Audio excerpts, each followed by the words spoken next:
വയനാട് ഉരുൾപൊട്ടലിൽ തിരിച്ചറിയാനാകാത്ത 22 ശരീരഭാഗങ്ങൾ കൂടി അല്പസമയത്തിനകം പുത്തുമലയിൽ സംസ്കരിക്കുമെന്നുള്ളതാണ് ഏറ്റവും പുതിയ വിവരം. എന്തായാലും കാണാത്തവർക്കുള്ള തെരച്ചിൽ ഇപ്പോഴും തുടരുന്നുണ്ട്. ദുർഘട മേഖലയായ സൂചിപ്പാറ സൺറൈസ് വാലിയിൽ വ്യോമസേന ഹെലികോപ്റ്ററിന്റെ സഹായത്തോടെ 12-അംഗ സംഘം തിരച്ചിലിനിറങ്ങി. പുഞ്ചിരിമട്ടത്തും മുണ്ടക്കയിലും തിരച്ചിൽ 90% പൂർത്തിയായി എന്നാണ് വിവരം. തിരച്ചിൽ ഉടൻ അവസാനിപ്പിക്കില്ല എന്നാണ് സൂചന. അതെ, കൂടുതൽ വിശദാംശങ്ങളുമായി സജോ ദേവസ്യ ചേരുന്നുണ്ട്. പുത്തുമലയിൽ നിന്നും സംസ്കാരം നടക്കുന്ന സ്ഥലത്തു നിന്നാണ് സജോ ദേവസ്യ ചേരുന്നതെന്നാണ് മനസ്സിലാക്കുന്നത്. സജോ, ഈ കഴിഞ്ഞ 2 ദിവസമായി നമ്മൾ ഒരുപാട് സങ്കടം ഉണ്ടാക്കുന്ന കാഴ്ച കണ്ടുകൊണ്ടേയിരിക്കുകയാണ്. ഇന്നിപ്പോൾ കൂടുതൽ പേരുടെ മൃതശരീര ഭാഗങ്ങൾ അത് സംസ്കരിക്കാനുള്ള ഒരുക്കത്തിലാണ് അധികൃതർ. സംസ്കാര ചടങ്ങുകൾ എങ്ങനെയാണ്?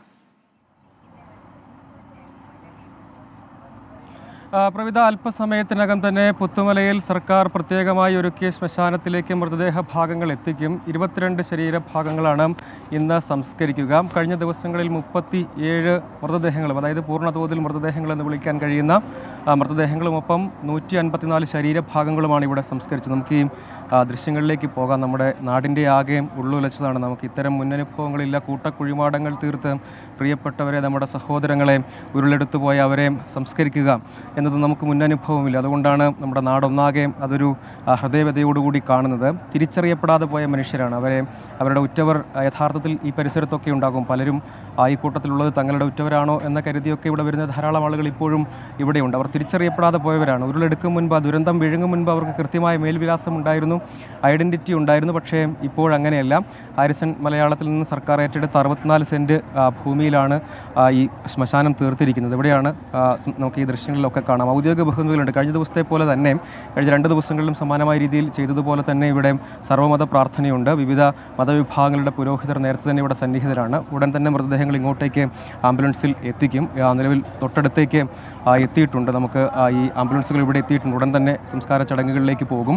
ഒപ്പം അഡീഷണലായി ഒരു 25 സെൻറ്റ് സ്ഥലം കൂടി ഏറ്റെടുക്കുന്നുണ്ട്. ഇവിടെ തേയിലത്തോട്ടത്തിൻ്റെ ഭാഗമായ സ്ഥലം കൂടി സർക്കാർ പ്രത്യേക തീരുമാനമെടുത്ത് ചർച്ചയിലൂടെയൊക്കെ അത് ഏറ്റെടുക്കാൻ തീരുമാനമായിട്ടുണ്ട്. ആംബുലൻസുകൾ ഇങ്ങോട്ടേക്ക് എത്തിയിട്ടുണ്ട്. 22 മൃതദേഹ ഭാഗങ്ങൾ ഉൾപ്പെടുന്നതാണ് ഇന്ന് സംസ്കാര ചടങ്ങുകളിലേക്ക് പോവുക. നിലവിൽ അവിടെ നിന്ന് മേപ്പാടിയിൽ നിന്ന് പുറപ്പെട്ടിട്ടുള്ള, മേപ്പാടിയിൽ നിന്നും വൈത്തിരിയിൽ നിന്നുമൊക്കെയാണ് ആംബുലൻസുകൾ ഇങ്ങോട്ടേക്ക് എത്തിച്ചേരുന്നുണ്ട്. പോലീസ് അകമ്പടിയോടുകൂടിയാണ് ഇങ്ങോട്ടേക്ക് എത്തിക്കുന്നത്. ഇനിയിപ്പോൾ നമ്മൾ നേരത്തെ പലതവണ സൂചിപ്പിച്ചതുപോലെ ചെയ്യാൻ കഴിയുന്ന നീതി എന്നത് ഏറ്റവും ബഹുമാനപൂർവ്വം, ആദരപൂർവ്വം അടക്കം ചെയ്യുക എന്നതാണ്. അതിൽ പ്രാർത്ഥനകൾ ആഗ്രഹിക്കുന്നവർ സ്വാഭാവികമായും ബന്ധുക്കളടക്കമുണ്ട്. അതുകൊണ്ടാണ് നാട്ടുകാർ അക്കാര്യത്തിൽ സർവ്വമത പ്രാർത്ഥന എന്ന തീരുമാനം.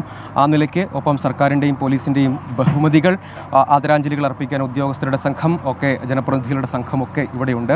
വിവിധ ആംബുലൻസുകളിലായി ഇങ്ങോട്ടേക്ക് എത്തുന്നത് നമുക്ക് ദൃശ്യങ്ങളിൽ കാണാം. ഇങ്ങോട്ടേക്ക് എത്തിക്കുകയാണ് പരമാവധി വേഗത്തിൽ തന്നെ. ഇപ്പോൾ കാലാവസ്ഥ അനുകൂലമാണ്. ഒപ്പം കൂടുതൽ ശരീരഭാഗങ്ങൾ പലയിടങ്ങളിൽ നിന്നായി, ചാലിയാറിൻ്റെ ഭാഗങ്ങളിൽ നിന്നായും അതല്ലാതെ മുണ്ടക്കയുടെ ഭാഗങ്ങളിൽ നിന്നും ചൂരമലയിൽ അടക്കമുള്ള വിവിധ ഭാഗങ്ങൾക്ക് സെർച്ച് ഓപ്പറേഷൻസ് നടക്കുന്നുണ്ട്. അതിൽ പല സ്ഥലങ്ങളിൽ നിന്നും, പ്രത്യേകിച്ച് ചാലിയാറിൻ്റെ ഭാഗങ്ങളിൽ നിന്നുമൊക്കെ കണ്ടെടുക്കുന്ന സാഹചര്യം അടക്കമുണ്ട്. അതുകൊണ്ട് കൂടുതൽ സ്ഥലം ആവശ്യമായി വരും. അങ്ങനെ തിരിച്ചറിയപ്പെടാതെ പോയ മനുഷ്യർ, അവർക്ക് നീതി ഉറപ്പാക്കുക, അവർക്ക് ഏറ്റവും ഉചിതമായ യാത്രയയപ്പ് നൽകുക. ആരെന്നറിയാത്ത ആ മനുഷ്യർക്ക് പല ദേശങ്ങളിൽ നിന്ന് വന്ന സന്നദ്ധ പ്രവർത്തകരും നാട്ടുകാരും ഉദ്യോഗസ്ഥരും അങ്ങനെ നമ്മുടെ നാടൊന്നാകെ വിട ചൊല്ലുകയാണ്. അതൊരു വൈകാരികമായ മുഹൂർത്തമാണ്. അതങ്ങനെ ആവർത്തിച്ച് പറയേണ്ടി വരുന്നു എന്നത് നമ്മളെ സംബന്ധിച്ചിടത്തോളം അങ്ങേയറ്റം ഖേദകരവും വിഷമകരവുമാണെങ്കിലും പറയാതിരിക്കാൻ നിർവാഹമില്ല. യാഥാർത്ഥ്യത്തെ നമ്മൾ ഉൾക്കൊണ്ട് കഴിഞ്ഞു. ഇതിനകം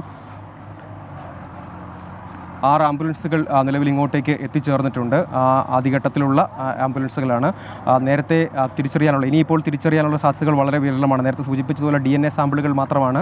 അവ തമ്മിൽ പലരുടെയും ആവശ്യം ഉന്നയിച്ചെത്തുന്ന ബന്ധുക്കളുടെ സാമ്പിളുകൾ അവർക്ക് തിരിച്ചറിയാൻ കഴിയാതെ പോവുകയാണെങ്കിൽ ആ സാമ്പിളുകൾ ശേഖരിച്ചത് പിന്നീട് അതിൻ്റെ ഒത്തുവരികയാണെങ്കിൽ എന്ന നിലയ്ക്കാണ് നമുക്ക് പറയാൻ കഴിയുക. ഇപ്പോൾ ആംബുലൻസുകളടക്കം ഇങ്ങോട്ടേക്ക് എത്തിയിട്ടുണ്ട്. ഇവിടെ പീഠങ്ങൾ പ്രത്യേകമായി ക്രമീകരിച്ചിട്ടുണ്ട്. അവിടെ PPE കിറ്റ് ധരിച്ച വളണ്ടിയർമാർ പ്രത്യേകമായി തന്നെ തയ്യാറായി നിൽക്കുന്നുണ്ട്. ഒപ്പം പുരോഹിതരടക്കമുള്ളവരും ഇവിടെ സന്നിഹിതരാണ്. അവരുടെ സർവ്വമത പ്രാർത്ഥനയ്ക്കും മറ്റും വേണ്ടിയാണ് അവരും ഇവിടെ സന്നിഹിതരാണ്. ഒപ്പം വിവിധ സന്നദ്ധ പ്രവർത്തകരാണ്, വളണ്ടിയേഴ്സ് ആണ് ഇങ്ങോട്ടേക്ക് എത്തിയിട്ടുള്ളത്. അവരും ഇതിൻ്റെ ക്രമീകരണങ്ങൾക്കെല്ലാം നേതൃത്വം വഹിക്കും. ഇവിടെ ഇപ്പോൾ ആദ്യത്തെ ആംബുലൻസിൽ നിന്ന് ആദ്യ ശരീരഭാഗങ്ങൾ പുറത്തേക്ക് എടുക്കുക. അതിനുശേഷം ഇവിടെ പ്രത്യേകമായി ഒരുക്കിയ പീഠങ്ങളിലേക്ക് അവ എത്തിക്കുക. ഏറ്റവും ആദരപൂർവ്വം തന്നെ അവർക്ക് വിട നൽകാനുള്ള അവസരമൊരുക്കുക എന്നതാണ്. ഇത് നമ്മൾ മുൻപ് പലതവണ ആവർത്തിച്ച് സൂചിപ്പിച്ചതുപോലെ തന്നെ ഇത് നമ്മെ സംബന്ധിച്ചിടത്തോളം അങ്ങേയറ്റം ഒരു ദുര്യോഗമാണ്. ആ ദുര്യോഗം പക്ഷേ നമ്മൾ നേരിടുക എന്നതാണ് നമ്മൾ ആ യാഥാർത്ഥ്യം ഉൾക്കൊണ്ട് കഴിഞ്ഞു. കഴിഞ്ഞ ദിവസങ്ങളിലൊക്കെ ഇങ്ങനെ ആവർത്തിച്ച് നമ്മുടെ പ്രിയപ്പെട്ടവർക്ക് ഒരുമിച്ച് അന്ത്യയാത്ര നൽകേണ്ടി വരുന്നു. ആ അന്ത്യയാത്ര ആദരപൂർവ്വമാവുക എന്നത് മാത്രമാണ് അവശേഷിക്കുന്ന നീതി. ആ നീതി ഉറപ്പാക്കുക. ഈ പുത്തുമല തന്നെയും യഥാർത്ഥത്തിൽ ഒരു സങ്കട ഓർമ്മയാണ്. 2019 ഉരുൾപൊട്ടി ഒലിച്ച് ഒരുപാട് മനുഷ്യജീവിതങ്ങൾക്ക് മുകളിലേക്ക് എത്തിയ ആ സന്ദർഭവും അനുഭവവും ഒക്കെ നമ്മുടെ മുന്നിലുണ്ട്. അത്തരം ഒരു ഓർമ്മ നിൽക്കുന്ന മണ്ണൊക്കെ അങ്ങനെ ഒഴുകി വന്ന് മണ്ണ് വീണ പ്രദേശത്തു കൂടിയാണ് ആ സ്ഥലമാണ് സർക്കാർ ഏറ്റെടുത്ത് ഒരു ശ്മശാനത്തിൻ്റെ രൂപത്തിലേക്ക് പരിവർത്തിപ്പിക്കുന്നത്. ഇതാ ദുരന്തത്തിൻ്റെ ആകെ ഒരു സ്മാരകമായി മാറുന്നുണ്ട്. അതങ്ങേയറ്റം വേദനാജനകമാണ്. ഈ പലരെയും കഴിഞ്ഞ ദിവസം സംസ്കാര ചടങ്ങുകൾക്ക് ഏറ്റവും ഒടുവിൽ തന്നെ പുറത്തേക്ക് എടുക്കുന്ന വേളയിൽ ഏറ്റവും ഒടുവിലാണ് ഒരു മൃതദേഹം തിരിച്ചറിയുന്നത്. അങ്ങനെയാണ് വിട്ടുകൊടുത്തത്. അപ്പോൾ തിരിച്ചറിയുന്നതിന് വേണ്ടി തങ്ങളുടെ പ്രിയപ്പെട്ടവരുടെ മൃതദേഹം, ഇനിയിപ്പോൾ മൃതദേഹമാണല്ലോ ലഭ്യമാവുക, അവ സംസ്കരിക്കണം അവരാഗ്രഹിക്കുന്നത് പോലെ എന്ന് കരുതി അവിടെ എത്തിയ മനുഷ്യരുണ്ട്. ഏറ്റവും ഒടുവിൽ പുറത്തേക്ക് സംസ്കാര ചടങ്ങുകൾക്കായി കൊണ്ടുപോകാൻ ശ്രമിച്ച ഘട്ടത്തിൽ തന്നെയും തിരിച്ചറിയുന്ന സന്ദർഭങ്ങൾ പലപ്പോഴും ഉണ്ടായിട്ടുണ്ട്. അതും ആ മനുഷ്യരൊക്കെ അങ്ങനെ തിരിച്ചറിയാൻ കഴിയുമോ, ഏറ്റവും ഒടുവിലെങ്കിലും തിരിച്ചറിയാൻ കഴിയുമോ എന്ന താല്പര്യത്തോടുകൂടി, എന്ന ശ്രമത്തോടുകൂടിയൊക്കെ അവിടെ നിൽക്കുന്ന അനേകം ബന്ധുക്കളെ കാണാം. അങ്ങനെയൊക്കെയുള്ള അതീവ വൈകാരികമായ മുഹൂർത്തമാണ്. അത് പലതവണ നമ്മൾ സാക്ഷ്യം വഹിച്ചു. ഒരുപാട് മനുഷ്യർ കാണാതെ പോയി, ഒരുപാട് മനുഷ്യരെ നമുക്ക് കണ്ടെത്താൻ കഴിഞ്ഞു ജീവനോടെ അല്ലാതെ. കുറേയധികം പേർ അതിജീവിച്ചു എന്ന് പറയാൻ കഴിയില്ലെങ്കിലും ദുരന്തത്തെ അവർ മറികടന്നു. അതൊക്കെ അവിടെ ഒരു മേഖലയെന്നാകെ ഒറ്റ രാത്രി കൊണ്ട് കുറേയധികം മനുഷ്യർ ഉറങ്ങിക്കിടന്ന കുറേയധികം മനുഷ്യരുടെ കൂരകളുടെ മുകളിലേക്ക്, അവരുടെ ജീവിതങ്ങൾക്ക് മുകളിലേക്കാണ് ദുരന്തം. ഒരു മനുഷ്യ ജീവിതത്തിന് ഏറ്റവും വലിയ ദൗർഭാഗ്യം എന്ന് പറയുന്നത് തിരിച്ചറിയപ്പെടാതെ സംസ്കാരം നടക്കുക എന്നാണ്. മരണം സംഭവിക്കുന്നു, തിരിച്ചറിയപ്പെടാതെ സംസ്കാരം നടക്കുന്നു എന്നുള്ളതാണ്. ഇപ്പോൾ ആകെയുള്ള ഒരു വഴി എന്ന് പറയുന്നത് ഈ DNA സാമ്പിളിംഗ് നടത്തിയിട്ടുണ്ട്, അതൊക്കെ മാർക്ക് ചെയ്ത് വെക്കുന്നുണ്ട്. അപ്പോൾ ഇനിയുള്ള ഈ കാണാതായ ഒരുപാട് പേരുണ്ട്.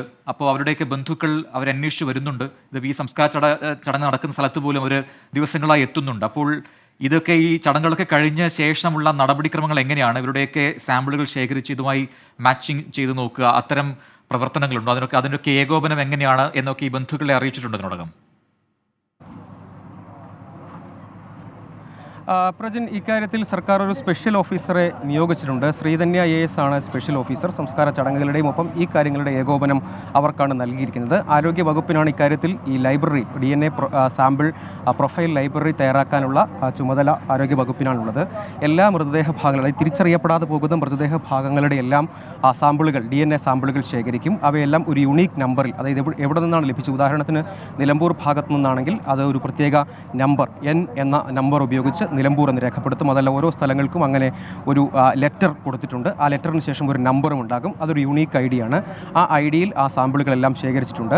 പിന്നീട് ബന്ധുക്കളും അതിവിടെ സംസ്കരിക്കുമ്പോൾ ഓരോ കുഴിമാടത്തിനും നമ്പർ കൊടുത്തിട്ടുണ്ട്. അവിടെ 2 കല്ലുകൾ സ്ഥാപിച്ചിട്ടുണ്ട്. ആ കല്ലുകളിൽ ആ നമ്പറുകൾ രേഖപ്പെടുത്തി വയ്ക്കും. ഒപ്പം ഈ അടക്കം ചെയ്യുന്ന മൃതദേഹങ്ങൾക്കൊപ്പം ഒരു പ്ലാസ്റ്റിക് ടിന്നിലാക്കി ഈ നമ്പർ കൂടി അതിൽ കൂടി രേഖപ്പെടുത്തും. അതായത് പിന്നീട് ഏതെങ്കിലും നിലയ്ക്ക് അവ പുറത്തെടുക്കേണ്ടി വന്നാൽ അത് അധികം കാലമല്ലാതെ പുറത്തെടുക്കാൻ കഴിയുകയാണെങ്കിൽ അവ നശിച്ചു പോവുകയില്ല. അതൊരു പ്ലാസ്റ്റിക് ബോട്ടിലിനകത്ത് നമ്പർ രേഖപ്പെടുത്തി വെച്ചിട്ടുണ്ട്. അവ കൂടി ഇതോടൊപ്പം ആ കുഴിമാടത്തിൽ വയ്ക്കും. അങ്ങനെ വരുമ്പോൾ പിന്നീട് തിരിച്ചെടുക്കണമെങ്കിൽ പോലും ആ നമ്പർ കൂടി തിരിച്ചറിയാൻ ഉപകാരപ്രദമാകും. അതായത് ഒരുപാട് കാലതാമസം വരാതെ അല്ല പുറത്തെടുക്കുന്നതെങ്കിൽ അതും പ്രയോജനം ചെയ്യും.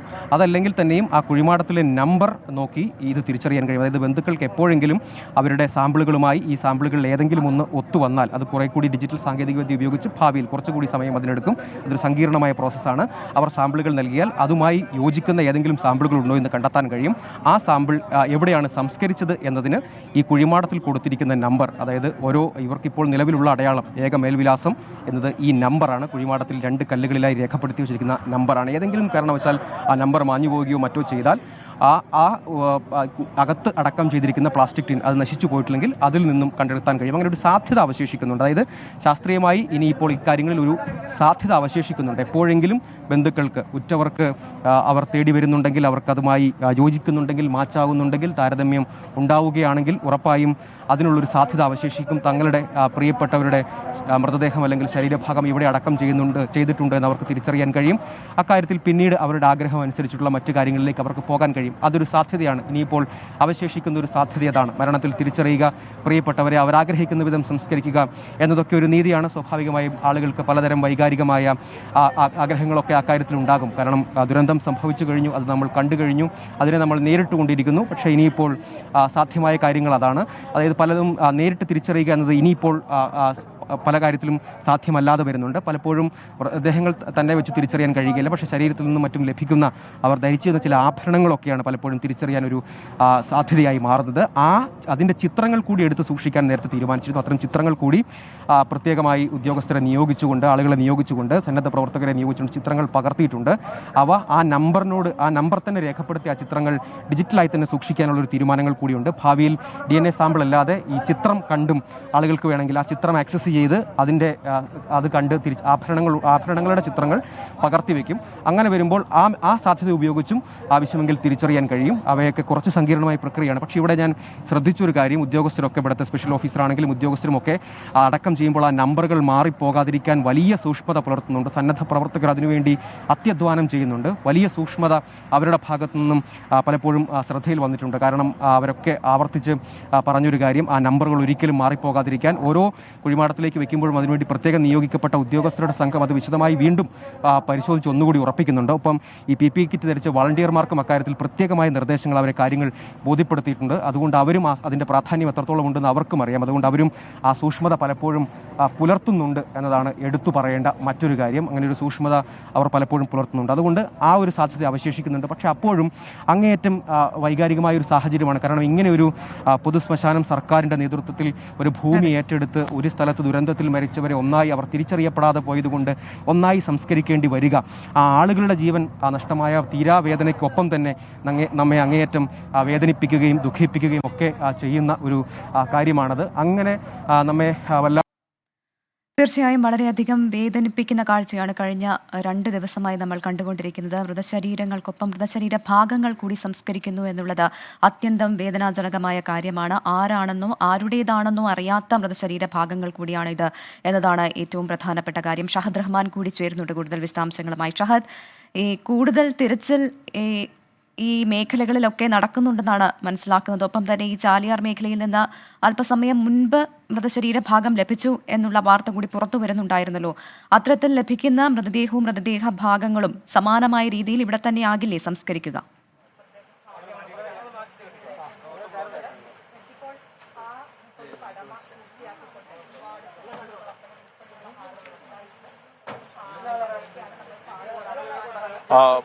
പ്രവിത, പ്രജിൻ, നിലവിൽ അങ്ങനെയാണ് ഒരു തീരുമാനമുള്ളത്. ഇപ്പോൾ ഇത്രയും ദിവസം ഇവിടുന്ന് കാണാത്തൊരു കാഴ്ച ആദ്യം തന്നെ ഞാൻ കാണിക്കുകയാണ്. ഇപ്പോൾ എൻ്റെ മുന്നിൽ ഈ കാണുന്ന വാഹനം എന്ന് പറയുന്നത് അത് ഞാൻ ഈ നിൽക്കുന്ന കമ്മ്യൂണിറ്റി ഹാളിൽ ഇത്രയും ദിവസം ഉണ്ടായിരുന്ന അതായത് ഫ്രീസറുകൾ ഇവിടെ നിന്ന് മടക്കിക്കൊണ്ട് പോവുകയാണ്. 8 ദിവസമായി ഇന്ത്യക്ക് ഈ ദുരന്തം നടന്നിട്ട്.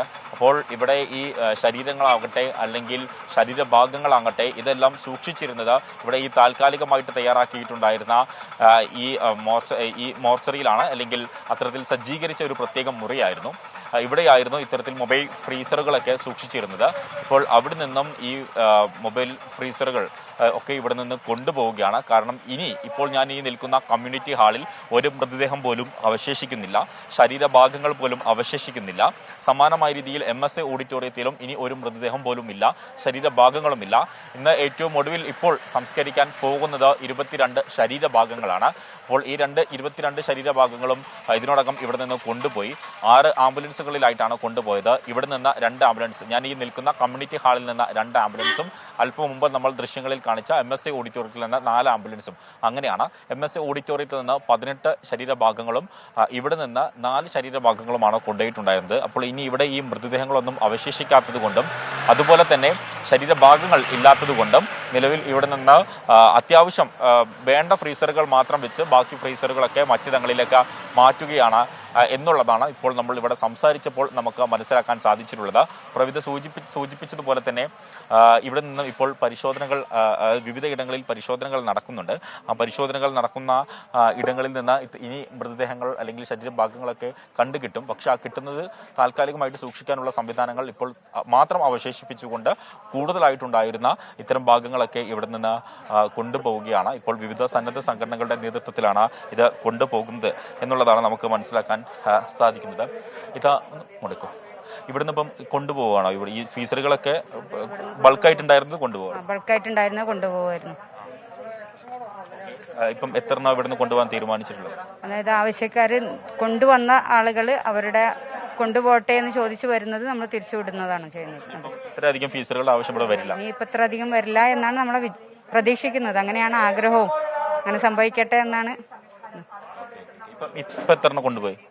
ഇപ്പോൾ ഒരു അരമണിക്കൂറിൻ്റെ ഉള്ളിൽ ഒരു 5-6 കൊണ്ടുപോയി. ഇവിടെ കുറെ ദിവസമായിട്ടുള്ളതല്ലേ? 8 ദിവസമായിട്ടുള്ളതല്ലേ? ചൊവ്വാഴ്ച രാവിലെ 4 മണി തൊട്ടുള്ളതാണ്. ചൊവ്വാഴ്ച 4 മണി തൊട്ട് ഇവിടെ ഉണ്ടായിരുന്നു. ഇപ്പോൾ ഇത്ര ദിവസം വർക്ക് ചെയ്യുകയാണ് ഇവിടുത്തെ തെരച്ചിൽ സൈറ്റിലും, ഇവിടെ ഈ കമ്മ്യൂണിറ്റി ഹെൽത്ത് സെൻ്ററിൽ, മോർച്ചറിയിൽ, ഇവിടെ ഫ്രീസിങ് യൂണിറ്റിലൊക്കെ വർക്ക് ചെയ്തുകൊണ്ടിരിക്കുകയാണ്. ഞങ്ങൾ ERW യൂണിറ്റുകളാണ്. ഇനിയിപ്പം അധികം ഫ്രീസറിന്റെ ആവശ്യം ഇവിടെ ഇല്ല എന്നാണ് ബോഡികൾ. ഇന്നിപ്പോൾ ഒരു ബോഡിയും ലഭിച്ചിട്ടില്ല. ഇന്നലെ 3 ബോഡി ലഭിച്ചിരുന്നു. ഇന്നലെ ഉണ്ടായിരുന്ന പാർട്സ് ഇന്ന് പാക്ക് ചെയ്ത് വിട്ടു. ഇപ്പം ഇതുവരെ ഒരു ബോഡിയും ലഭിച്ചിട്ടില്ല. ചൂരമല ചർച്ച നടക്കുന്നു. നമുക്ക് ദൃശ്യങ്ങളിൽ കാണാം. ഇപ്പോൾ ഈ അരമണിക്കൂറിനുള്ളിൽ ഇവിടുന്ന് 5-ലധികം ഫ്രീസറുകൾ കൊണ്ടുപോയി കഴിഞ്ഞു. ഇനിയിപ്പോൾ കൂടുതൽ ഫ്രീസറുകൾ വിവിധ സംഘടനകളൊക്കെ കൊടുത്ത ഫ്രീസറുകളാണ്, അതുപോലെ തന്നെ വാടകയ്ക്കെടുത്ത ഫ്രീസറുകളാണ്. അപ്പോൾ അതിലായിരുന്നു ഈ ദിവസങ്ങളിൽ അത്രയും നമ്മൾ മൃതദേഹങ്ങളും അതുപോലെ തന്നെ ശരീരഭാഗങ്ങളും ഒക്കെ സൂക്ഷിച്ചിട്ടുണ്ടായിരുന്നത്. ഇപ്പോൾ ആ ഫ്രീസറുകളാണ് ആംബുലൻസുകളിലും അതുപോലെ തന്നെ ഓട്ടോകളിലും അതുപോലെ തന്നെ കൂട് ഓട്ടോറിക്ഷയിലും ഒക്കെ ആയിട്ട് വലിയ വലിയ വാഹനങ്ങളിലായിട്ട് കയറ്റിക്കൊണ്ടു പോകുന്നത്. നമ്മളിപ്പോൾ വന്നതിന് ശേഷം തന്നെ ഏകദേശം 3ാമത്തെ ഫ്രീസറാണ് ഇവിടുന്ന് കൊണ്ടുപോകുന്നത്. അതിനർത്ഥം ഇനി ഇവിടെ ഇത്തരത്തിൽ ഫ്രീസറുകളുടെ ബൾക്കായിട്ട് ഫ്രീസറുകളുടെ ആവശ്യമില്ല. അത്യാവശ്യത്തിന് വേണ്ടിയിട്ടുള്ള ഫ്രീസറുകൾ മാത്രമാണ് ഇപ്പോൾ ഞാൻ ഈ നിൽക്കുന്ന കമ്മ്യൂണിറ്റി ഹാളിൽ സൂക്ഷിച്ചിരിക്കുന്നത് എന്നുള്ളതാണ്. ഒരു ഭാഗത്ത് തിരച്ചിൽ നടക്കുന്നുണ്ട്. തിരച്ചിൽ നടക്കുമ്പോഴും കാര്യമായിട്ടുള്ള ഫലം നിലവിലുള്ള തിരച്ചിലിൽ കാണുന്നില്ല. കാരണം ശരീരഭാഗങ്ങളൊക്കെയാണ് കിട്ടുന്നത്. ഇന്നിപ്പോൾ ഈ സമയം വരെ കാര്യമായിട്ട് മൃതദേഹങ്ങളൊന്നും തന്നെ കിട്ടിയിട്ടില്ല എന്നുള്ളതാണ്. ഇപ്പോൾ ഇത് അടുത്ത ഫ്രീസർ കൂടി ഇവിടെ നിന്ന് കൊണ്ടുപോവുകയാണ്. കാരണം ഏറ്റവും ഒടുവിലത്തെ ഇവിടെ ഉണ്ടായിരുന്ന ഏറ്റവും ഒടുവിലത്തെ മൃതദേഹങ്ങൾ കൂടി ഇന്നലെ കൊണ്ടുപോയി. ഇന്ന് ശരീരഭാഗങ്ങളും ഇവിടെ നിന്ന് കൊണ്ടുപോയി. അപ്പോൾ അതുകൊണ്ട് തന്നെ ഇനി കൂടുതൽ മൃതദേഹങ്ങൾ ഈ മേഖലയിലേക്ക് എത്താൻ സാധ്യതയില്ല എന്നുള്ളത് കൊണ്ടാണ് ഇത്തരത്തിലൊരു അനുമാനത്തിന്റെ അടിസ്ഥാനത്തിൽ ഇവിടെ നിന്നും ഈ ഫ്രീസറുകൾ കൊണ്ടുപോകുന്നത്. ഇന്ന് ഇപ്പോൾ പരിശോധനയിൽ അല്പസമയം മുൻപ് ചാലിയാറിൽ നിന്ന് ഒരു ശരീരഭാഗമാണ് കിട്ടിയിട്ടുള്ളത് എന്നുള്ളതാണ് ഇപ്പോൾ നമുക്ക് മനസ്സിലാക്കാൻ സാധിക്കുന്നത്. അങ്ങനെയാണ് നമ്മൾ ഒഫീഷ്യൽസുമായിട്ട് സംസാരിക്കുമ്പോൾ നമുക്ക് ലഭ്യമായിട്ടുള്ള വിവരം. അപ്പോൾ ഇതുവരെ ഉണ്ടായിരുന്ന മുഴുവൻ സന്നാഹങ്ങളുടെയും ഒരു ആവശ്യം